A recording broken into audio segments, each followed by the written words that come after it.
Senator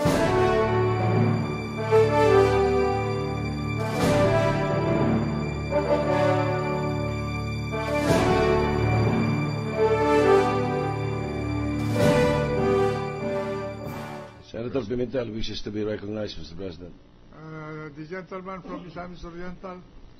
Attorney Roy knows the principle that the client is bound by the manifestations or agreements of counsel. Client is even bound by the mistakes of counsel. That is right, Your Honor. So I'll give you a chance to extricate yourself from the admission that you made to this court through the questioning of Senator Judge Frank Dillon. So, do you confirm his statement that your client is consenting through you to the opening of his dollar bank accounts? Your Honor, I confirm that the client has told us that he will release the information in due course. He did not authorize us to do it for him, Your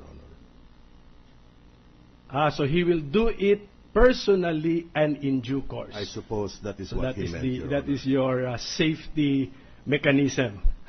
Your Honor, as you know, you yourself are a student of the law.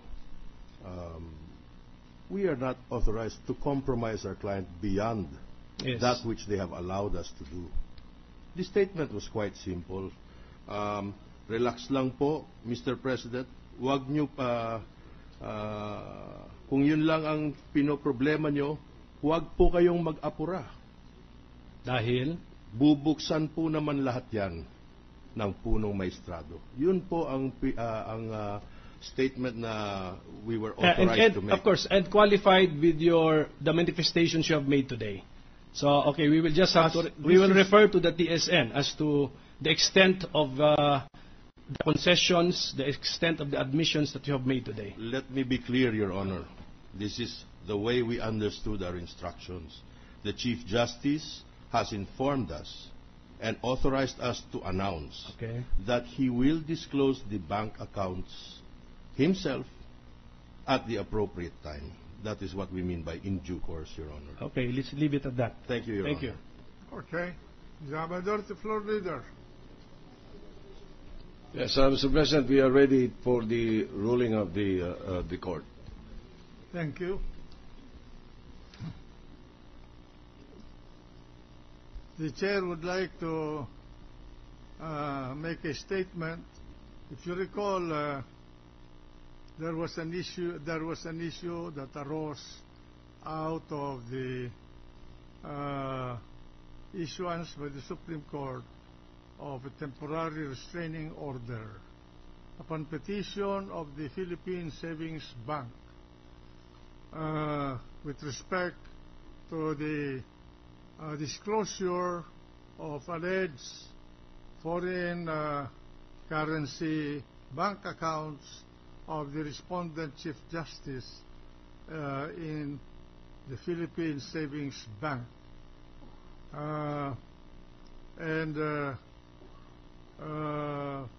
When that news reached this presiding officer, he made an appeal that we take heed of the alleged ruling or order of the highest court of the land. And some members of this court suggested or advanced the opinion that the Supreme Court cannot exercise judicial review jurisdiction over this court's proceedings. And because of that, the chair opted to submit the matter to the consideration of the impeachment court in a caucus today at 12 noon. And this matter was thoroughly discussed, All members of the court were present, either in person or through their representations, formal representations, and each member of the court explained his or her position, and a vote was taken on this matter. The chair opted to divide the court meeting to ask for a vote on this issue, and the result was that 13 members of the court opted to respect the temporary restraining order issued by the Supreme Court on this particular issue regarding the matter raised by the Philippine Savings Bank with respect to the alleged foreign currency deposit of the respondent in that bank. And I would like to read formally the resolution of this court on this particular issue.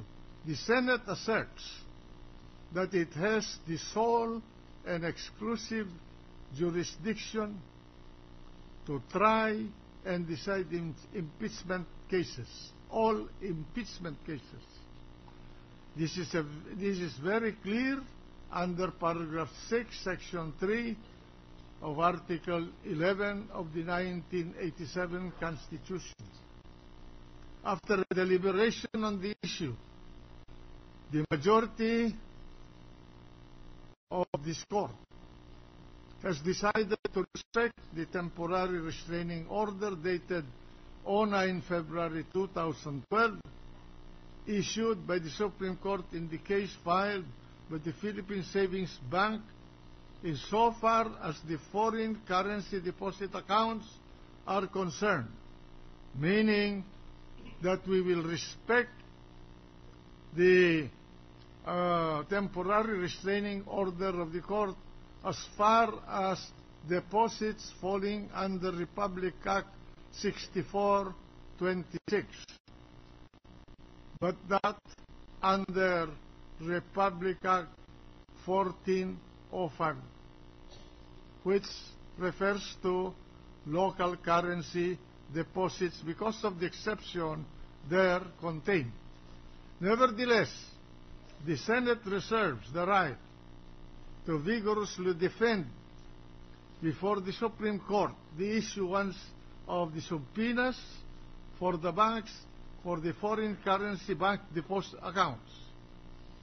The Senate, acting as an impeachment court in the trial of the Honorable Chief Justice Renato C. Corona of the Supreme Court, is prepared to argue its case on the merits and to defend the legal and public policy basis underlying its ruling about the said subpoenas. So ordered. Majority Floor Leader.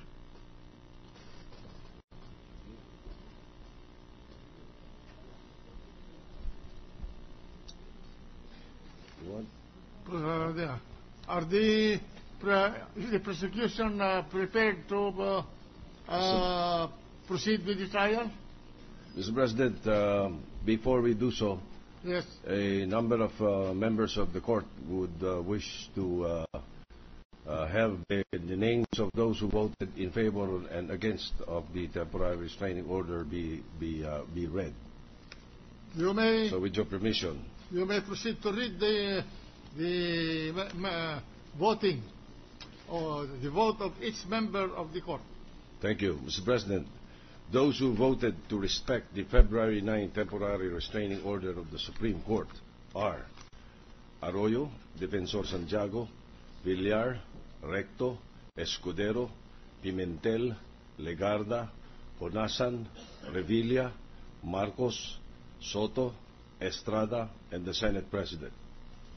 Those who voted otherwise, Drilon, Cayetano Alan, Osmeña, Angara, Lacson, Cayetano Pia, Pangilinan, Trillanes, Lapid, and Gingona.